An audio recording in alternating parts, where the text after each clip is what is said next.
আমি জানি না এখানে বলাটা ঠিক হবে কিনা, যে আজকাল যেরকম হয়েছে যে শাড়ি পরবো কিন্তু আমার আঁচলটা প্রপারলি থাকবে না, আমার আঁচলটা এইখান থেকে যাবে।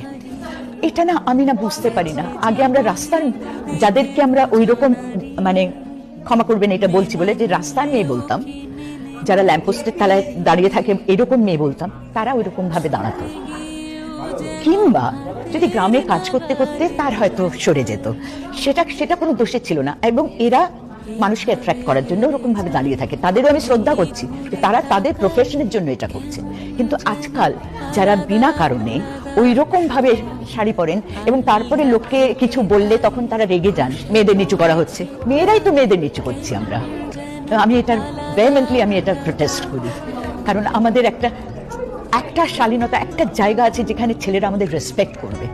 তো ছেলেরা রেসপেক্ট করবে, পুরুষ রেসপেক্ট করবে কি করে যদি আমার এইরকম ডিগনিটি আমার যদি না থাকে।